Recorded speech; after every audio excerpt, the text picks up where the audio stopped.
열왕기 상서 하서, 열왕기서. 이 열왕기서에서 열이 무슨 열자일까요? 열십자에서 열일까요? 전 처음에 그런 줄 알았어요. 어렸을 때 10명의 왕 이야기인가 보다 했는데 알고 봤더니 이 열이 나열하다, 진열하다 할 때 왕들의 이야기를 진열한 그런 역사서라 하겠습니다. 열왕기 상서나 하서 모두 신명기 역사서로 분류되는데요. 구약 성경의 역사서로 볼 수 있습니다. 신명기 역사서라고 말씀드렸습니다. 지난주에도 말씀드렸는데 한마디로 요약하면은 하나님 앞에서 까불면 혼난다 이겁니다. 자, 다른 역사관도 있죠. 역대기 역사서입니다. 역대기 역사서는 하나님이 이스라엘을 축복하신다 이 관점으로 쓰인 국뽕 역사서라 하겠습니다. 이스라엘 국뽕 역사서, 모두 다 귀한 성경입니다. 자, 오늘 본문 열왕기 하서는 신명기 역사서라서 하나님의 뜻을 거역한 사람들을 향한 경고의 메시지가 담겨 있다 이렇게 보시면 되겠습니다.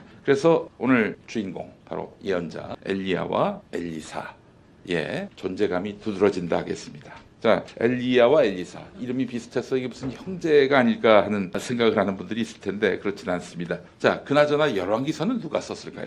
모세 오경만 해도 모세가 쓴 게 아닌데 모세가 주인공이라고 해서 모세 오경이라고 하지 않습니까? 성경에 그런 게 많습니다. 자, 그렇다면은 엘리야가 나온 부분은 엘리야서라고 하면 딱 좋을 텐데 열왕기 상하서에 묻혀 있습니다. 열왕기 상하서의 저자는 구체적으로 알려진 바가 없습니다. 탈무드에서는 예레미야 예언자라고 얘기합니다만은 하여간 엘리야 이야기는 신명기 역사서에서 위대한 역사적 서사라 하겠습니다. 여러분, 조선 역사에서 위인을 딱 둘만 골라라 하면 누구를 고르시겠습니까?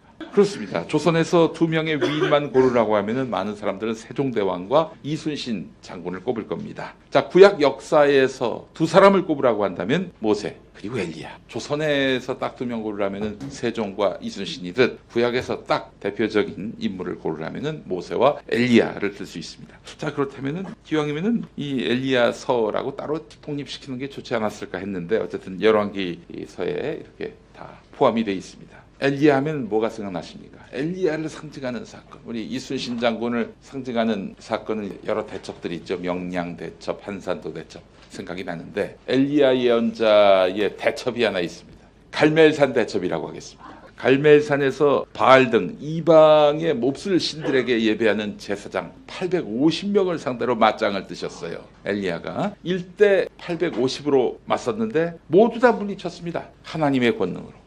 그들은 온갖 제사를 했지만 결국 이 한 명한테 당하지 못했습니다. 이 한 명 배후에 하나님이 계셨던 것이죠. 자, 이러면 사실 이스라엘의 자존심을 세우고 돌아온 엘리야인데 포상을 해도 모자랄 판에 북이스라엘 왕 아합은 도리어 엘리야를 죽이라고 명령합니다. 아니, 자기 나라를 위한 일인데 이걸 가지고 탄압을 하고 있는 거예요. 하긴 오늘날에도 그런 사람이 있습니다. 해병대 장병의 억울한 죽음, 그 죽음의 진상을 밝히려고 해병대 수사단장이 제대로 수사하고 그렇게 해서 수사 내용을 경찰에 넘겼더니 어디선가 안 된다 하면서 그 결과를 180도 뒤집었습니다. 그리고 그 수사단장은 명령 불복종이란 이유로 지금 기소가 돼서 재판을 받고 있어요. 그 수사단장은 나라에 충성했는데 그 수사단장 머리 위에 군통수권자는 나에게 충성을 안 했다고 괴롭히고 있습니다. 아합이 딱 그런 꼴이에요. 하나님은 누구 편을 드실까요? 엘리야 편에 서셨듯이 아마 이번에도 선택은 뻔할 것입니다. 아니, 나라를 지키고 하나님 믿는 믿음을 지켰던 충성된 사람들을 탄압하는 왕, 이런 왕이 하나님의 복을 받을 수 있겠습니까? 그럴 리 없겠죠. 하나님은 어떻게 하셨습니까? 죽이셨습니다. 왕인 남편은 아합과 왕비인 부인 이세벨이 어떻게 됐어요? 비참하게 죽었습니다. 열왕기하 2장은요 엘리야로부터 엘리사로 넘어가는 이야기가 담깁니다. 하나님의 사명을 담당하는 예언자 엘리야가 이제 그 대명을, 큰 사명을 엘리사에게 넘기는 그런 과정이 담겨 있는데요. 많은 기독교 상담학자들은 성경에서 몇 안 되는 위대한 멘토링이 바로 여기서 발견된다고 이야기합니다. 엘리야가 엘리사를 잘 양육해서 자신의 사명을 넘겼다는 이야기입니다. 가르치는 사람을 멘토, 가르침 받는 사람을 뭐라고 합니까? 멘토리라고 하죠. 그러니까 멘토만 일방적으로 주고 멘토리만 일방적으로 받는 것인가? 그렇진 않습니다. 열왕기상 19장 때만 해도 엘리야가 어떤 상태였습니까? 세상에 나만 남았다 이러면서 탄식했습니다. 그래서 로뎀나무 그늘 아래에서 슬피 울 때 아니었습니까? 그때 하나님이 누구를 보내셨습니까? 엘리사입니다. 엘리사는 후계자이면서 엘리야를 위로할 동지였습니다. 하나님의 사자였습니다. 세상에 나만 혼자 남았다라고 생각하는 분들, 어렵고 고통스러울 때 곁에 있는 사람들 보세요. 그가 하나님이 보내주신 사람일 수가 있는 것입니다. 자, 그러나 엘리야는 엘리사를 하나님이 보내주신 사람으로 여기지 않았던 것 같습니다. 오늘 2장 앞부분을 보면은 엘리야가 엘리사와 함께 길갈이라는 땅을 떠나려고 했습니다. 베델에서 내려와 가지고 이제 길갈을 이제 가려고 하는데, 엘리야가 엘리사에게 야, 너는 그냥 길갈에 남아 있어라, 이렇게 이야기했어요. 그때 엘리사가 뭐라고 합니까? 나는 결코 스승님을 떠나지 않겠습니다, 이렇게 얘기합니다. 그러면서 스승님을 따라가는 것이 하나님의 뜻이다, 이렇게 이야기를 합니다. 사실 엘리야가 엘리사한테 야, 너 그냥 여기 있어라, 나 따라오지 말고 여기 있어 라고 말한 게 세 번이나 그랬어요. 근데 그때마다 다 명령을 받지 않고 모두 거부를 했습니다. 기분 좋은 거부죠. 내가 스승님을 끝까지 따라가겠습니다. 이건 반역이 아닌 겁니다. 자, 그래서 이제 엘리야가 궁금해합니다. 야, 넌 뭐 때문에 날 따라오니? 이렇게 물어봐요. 자, 오늘 본문입니다. 9절 마지막 부분에 나옵니다. 스승님이 가지고 계신 능력을 제가 갑절로 받기를 원합니다. 갑절이면 몇 배입니까? 2배를 말하겠죠. 이거 보니까 장자에게 2배의 복을 주는 것과 같은 맥락이라고 하네요. 장자가 아버지로부터 복을 받는데 구약에서는요 2배를 받아요. 그러니까 장자권을 어떻게든 따내려고 야곱이 그렇게 반칙을 쓴 거 아니겠습니까? 자, 이건 결국 나를 수제자로 삼아달라, 이렇게 이야기하는 것입니다. 근데 이거는 엘리야산에서 어떻게 결제할 수 있는 사안이 아니었어요. 그래서 말하죠. 너는 참으로 어려운 것을 나한테 요구하는구나, 이렇게 말입니다. 내 결정으로 될 게 아니라 하나님이 허락하셔야 가능할 일이다 라고 말합니다. 하나님께 사명을 받은 엘리야, 이제 그 다음 대권을 누구한테 넘겨줘야 하는데 그게 내 결정으로 될 문제가 아니다. 바로 하나님의 동의가 있어야 한다. 이런 마음가짐이 사실은 현대 민주주의 정치에서도 그 원리가 같은 것 같아요. 내 후계자가 되고 싶어? 야, 그러면 국민의 동의를 얻어야지. 내 동의를 받아서야 되겠어? 이게 사실 정의 아니겠습니까? 근데 야, 지금 네가 나하고 차별화를 해? 내 뒤통수를 쳐? 너 죽을래 너? 이러면 이건 민주주의에 반하는 거 아니겠습니까? 자, 엘리사는 한마디로 엘리야에게 하나님이 붙여준 사람입니다. 이미 결제를 맡고 왔어요, 엘리사가. 엘리야가 사실 엘리사를 냉큼 하나님이 점지해준 후계자라고 생각하지 못한 이유, 그래서 너 왜 왔어? 왜 날 따라다녀? 라고 물은 이유, 이건 한마디로 얘기해서 엘리사에게 딱히 능력이 보이지 않았기 때문입니다. 그래서 나를 떠나 멀리 떨어져 있고 거기에 머물라, 이렇게 이야기를 한 겁니다. 곧 엘리사의 외모 이야기도 나오겠습니다만은 외형적으로 끌리는 무언가가 없었던 사람이 또 엘리사였습니다. 단 하나 엘리사의 매력이 있다면은 끝까지 물고 늘어지는 것입니다. 여러 번 반복해서 매달리는 것입니다. 여러분, 사람은 외모를 보고 평가하기 쉽지요. 그래서 이게 좀 꾀죄죄하면은 쉽게 내치고 외면하지만 하나님은 그 반대입니다. 외모를 보지 않으세요. 그 마음의 중심을 보십니다. 인간과는 달리 매달리고 붙잡는 사람에게 어쩔 수 없이 마음을 주실 수밖에 없어요, 우리 하나님이. 그러니까 여러분, 하나님께 매달리십시오. 붙잡으십시오. 그 왜 기도 응답이 안 되는가 보면은 한 번 기도하고 많이 가요. 계속 붙잡고 기도해 보십시오. 선하고 반듯한 기도 반드시 응답하십니다. 간절하고 위급한 기도에도 응답하시지만은 인내를 갖고 거듭 간청하는 기도를 외면하시는 하나님이 아니신 겁니다. 그 이유가 있습니다. 그 기도의 과정 중에 내가 원하는 바를 하나님이 들어주시는 게 아니라 나를 하나님이 원하시는 바대로 바꿔주시기 때문입니다.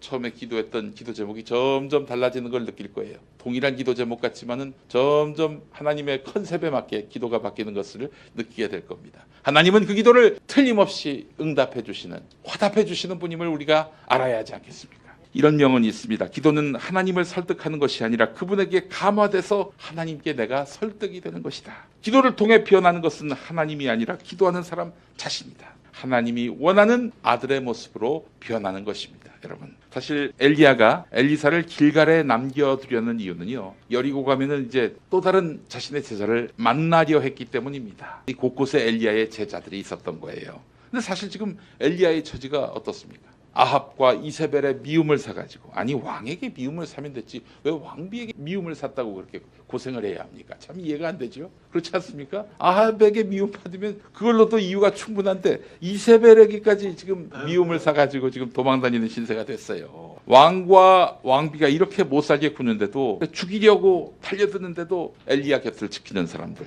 정말 대단한 사람들이죠. 그런 대단한 사람들이 있기 때문에 엘리야가 하나님의 선택을 받을 수 있었던 것입니다. 이방인이자 여성이고 또 다른 부족의 신을 믿었던 룻이 어떻게 해서 다윗 또 예수님의 조상이 됐습니까? 의리가 있었기 때문입니다. 의리가. 남편도 죽은 상태에서 빈털터리인 시어머니가 이제 광으로 돌아가겠다고 했는데 아싸 하면서 이제 굿바이하고 이제 재가를 하면 딱 좋을 텐데 그러지 않았어요. 얼마나 이 시어머니를 가엾게 여겼습니까? 여기 거리가 100km인데 베들레헴까지, 모압에서 베들레헴까지 가야 되는 거 아니에요. 그 가는 길에 도로가 나 있습니까? 뭐 그렇다고 교통편이 있어요. 그냥 들짐승한테 잡아먹힐 수도 있는 그런 시어머니인데 그 시어머니가 불쌍해서 미래도 내팽개치고 모압에서 베들레헴까지 따라 나섰던 룻 아니겠습니까? 그 인생이 그래서 축복받은 거 아니겠습니까? 이 룻에게 뭐가 있어요? 의리가 있었던 겁니다. 의리. 여러분, 사람은 의리가 있어야 합니다. 될 것 같아 싶으면 옆에 남아있고 안 될 것 같다 싶으면 떠나고, 그거 누가 못합니까? 이런 사람들을 하나님이 크게 못 쓰십니다. 의리 없는 사람들. 노무현 전 대통령 말씀대로 사람이 사람 대접받고 싶다면 의리가 있어야 한다, 이러는 말 있는 그대로 복음입니다. 의리 있는 사람이 하나님께 선택받습니다. 그리고 축복받습니다. 여러분, 생활 속에서 작은 의리라도 지키는 여러분이 되셨으면 좋겠습니다. 이때 이 대화 중에 불수레와 불말들이 나타납니다. 두 사람을 갈라놓더니 찬송가 199장 2절 가사처럼 주의 선지 엘리야 바람 타고 하늘에 올라가던 일이 생깁니다. 자, 원래 이 가사가 뭐였습니까? 주의 선지 엘리야 뭘 타고? 병거 타고 하늘에 올라가던 일을 기억합니다. 틀렸어요. 명백하게 틀린 겁니다. 잘못된 가사였습니다. 아마 불수레를 두고 이제 병거라고 한 것 같은데, 뭐 수레나 병거나 뭐 같은 말이긴 합니다만은 불수레를 타고 올라가진 않으셨지, 우리 엘리야 선생께서. 불수레가 불병거입니다. 이 불병거가 영어로 뭔지 아십니까? Chariots of Fire. 어디서 많이 들어본 영화 제목 아닙니까? 불의 전차. 이 OST를 들으면 이 영화였구나 하실 거예요. 이게 영화 불의 전차. 불수레 불병거가 아니라 불의 전차라고 하는데 1924년에 파리 올림픽이 있었습니다. 이때 출전했던 영국 육상 선수 에릭 리들 이야기인데요. 예, 아시는 분들은 아실 겁니다. 주일에 시합이 잡혔어요. 어렵게 올림픽에 나갔는데 세상에 시합이 주일에 열리네. 이 믿는 사람이었던 에릭 리들은 나는 그 시간에 예배드려야 한다 라면서 출전을 거부합니다. 난리가 났어요. 언론에서 얼마나 비난을 하든지. 하지만 이 에릭 리들은 소신을 굽히지 않았습니다. 그래서 이대로 끝났나 보다 했는데 세상에 장애물 달리기에서 은메달을 획득한 다른 선수가 자기가 출전하기로 돼 있는 400m 달리기, 이거를 에릭 리들에게 양보한 거예요. 에릭 리들은 100m인데 400m 뛰는 선수가 네가 뛰어라 한 거예요. 사실은 100m, 400m 큰 차이가 없는 것 같지만 하나는 단거리, 하나는 뭐 중거리 정도 되겠죠. 자, 그래서 400m를 뛰는데 결과가 어떻게 됐을까요? 1등을 했습니다. 1등을 했어요. 자, 여러분, 지어낸 얘기라면은 너무 뻔하지만은 실화예요, 실화. 실제 있었던 일입니다.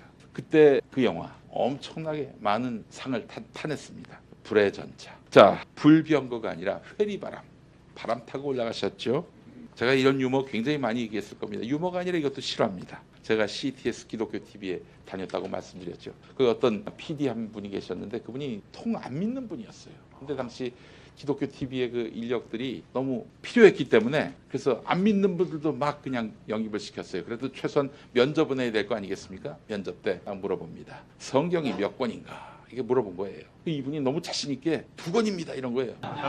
어째서 2권인가 했더니 집에 한 권 있고 이번에 기독교 TV 들어오려고 또 한 권 샀습니다. 이렇게 얘기를 한 거죠. 전혀 질문의 컨셉을 이해를 못하는 그런 분이었습니다. 이거 한 번 더 들으면 24번째 들으시는 분들도 계실 텐데, 미국의 한 개신교 라디오 방송, 우리나라에 CBS가 있고 극동방송이 있습니다만은 미국에도 많습니다. 개신교 라디오 방송. 거기서 있었던 실화입니다. 진행자가 아무한테나 갑자기 퀴즈를 내는 뭐 그런 시간이었나 봐요. 전화를 했는데 여성인 초신자분이 전화를 받았던 모양입니다. 퍼스트맨이 누굽니까? 퍼스트맨이 뭡니까? 인류 최초의 사람이 누구냐? 정답이 뭐죠? 아담이죠. 퍼스트맨이 누굽니까? 라고 물어봤더니 이 초신자가 머뭇거립니다. 진행자가 계속 묻습니다. 퍼스트맨이 누구냐고요? 그랬더니 이 초신자가 정색을 하더니 아니, 남의 첫 번째 남자는 왜 묻습니까? 첫 번째 남자.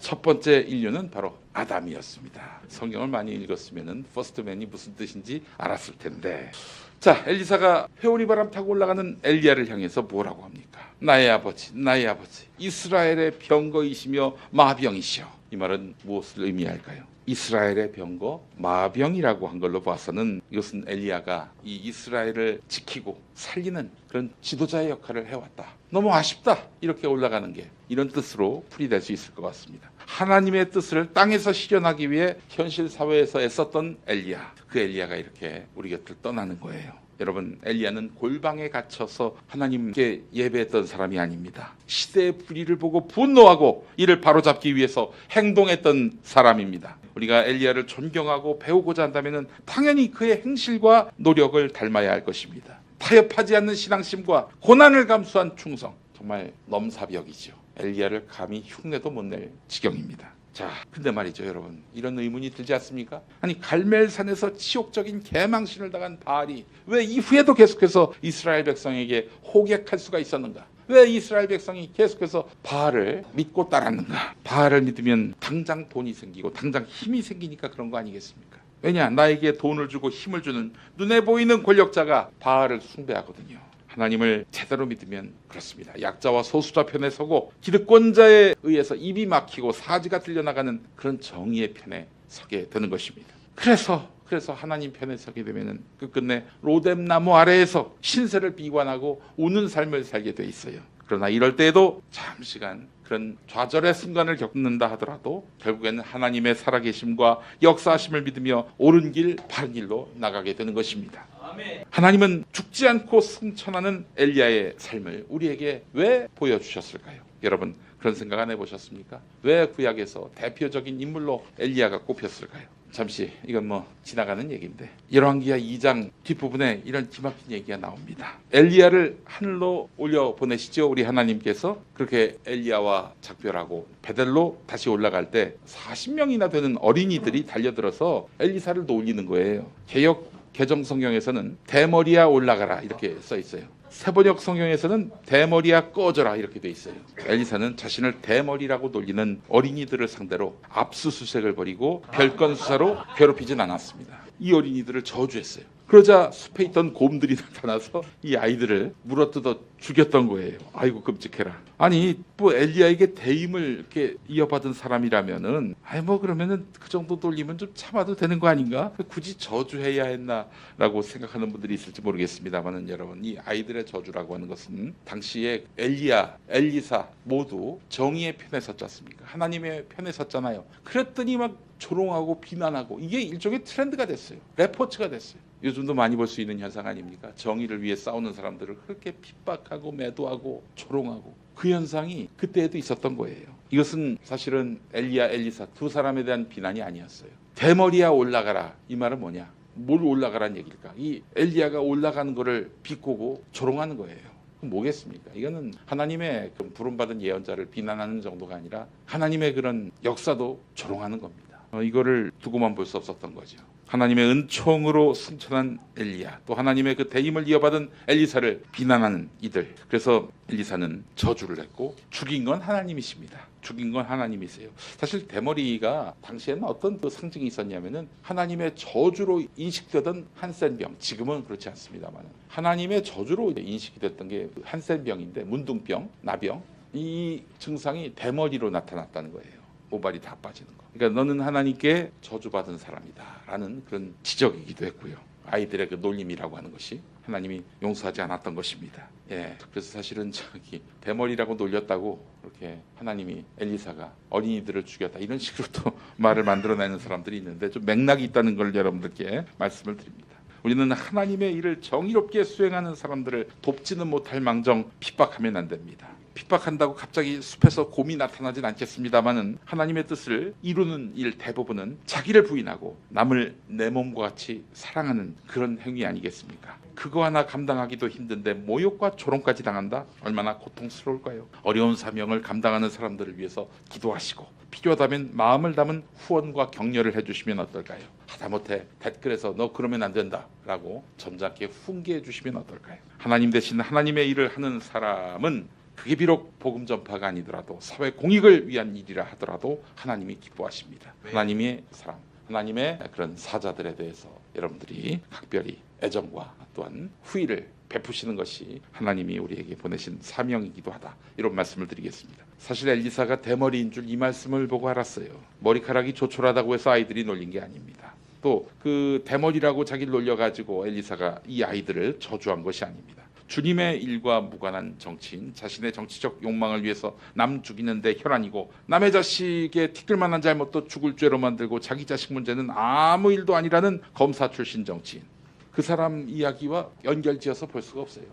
그 헤어나올 수 없는 정치인, 헤어나올 수 없는 정치인. 정치인을 대머리라고 놀리는 게 뭐가 문제가 있겠습니까? 정치인 놀리는 건 상대가 여든 야든 상관없습니다. 아니, 정치인이 자기 욕한다고 자기 조롱한다고 남 못 살게 굴면은 그런 인간은 정치할 자격이 없는 것이죠. 안 그렇습니까? 자, 다시 이야기로 돌아와서 엘리야를 일컬어서 자기의 영광은 버리고 오직 하나님의 영광을 위해 살았던 사람으로 평가합니다. 엘리야는 여러분 죽었습니까? 죽지 않았습니까? 그렇죠. 죽지 않은 상태에서 그 바람 타고 하늘에 올라간 것입니다. 하늘로 불려 올라간 거예요. 신구약 통틀어서 죽지 않고 하늘로 올라간 사람 세 사람이 있습니다. 엘리야가 한 명 있고요. 에녹이고 예수님, 정답입니다. 신구약 통틀어 에녹, 엘리야, 예수님이 그렇습니다. 예수님은 물론 죽었다가 살아나셨죠. 예수님은 에녹, 엘리야와 다른 경우라 하겠습니다만은, 자, 에녹과 엘리야를 보십시오. 죽은 장소나 뭐 무덤, 하다못해 기념비 이런 것도 없어요. 엘리야가 어디서 죽었다 그러면 거기 아마 기념교회가 생기거나 유적지가 있을 겁니다. 여러분, 기념교회 너무 믿지 마세요. 그냥 기념교회일 뿐입니다. 그리고 시내산이 어디게요? 시내산 아무도 모릅니다. 아무도 몰라요.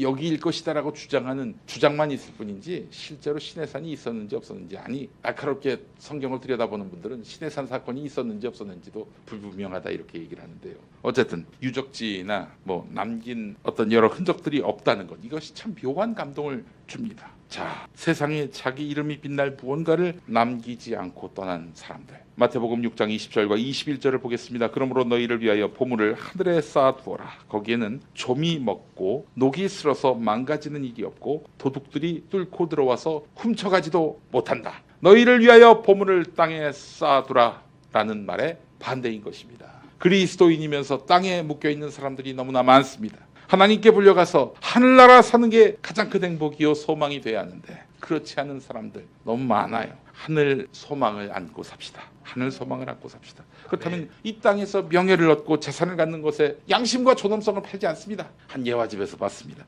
1923년 시카고의 한 호텔에 7명의 미국 부자들이 모였는데 이 사람들 재산 다 합쳐봤더니 미국 국고에 담긴 돈보다 많다고 합니다. 그래서 이 사람들 모임 이름도 있었는데요. 미더스의 모임, 마이더스의 모임, 이렇게 불렸다고 합니다. 무엇이든지 손만 대면 금으로 바뀌었다는 전설의 왕 미더스의 이름을 딴 것이 바로 이 미더스의 모임이었습니다. 자, 25년 후 1923년에 모였던 이 사람들이 어떻게 됐나, 그를 추적한 기사가 있었는데 25년 후면은 세계 경제 공황 이후겠죠. 미국의 제일 큰 강철 회사 사장이었던 사람은 거지가 됐고요. 농산물 곡물 수집상으로 살던 사람도 거지로 죽었습니다. 뉴욕은행 총재였던 사람은 감옥에서 복역하고 있었고 미국 재무장관까지 지낸 사람은 사기죄로 감옥살이 했다가 이제 죽을 날만 바라보고 있는데 옆에서 누가 거두는 사람이 아무도 없다고 합니다.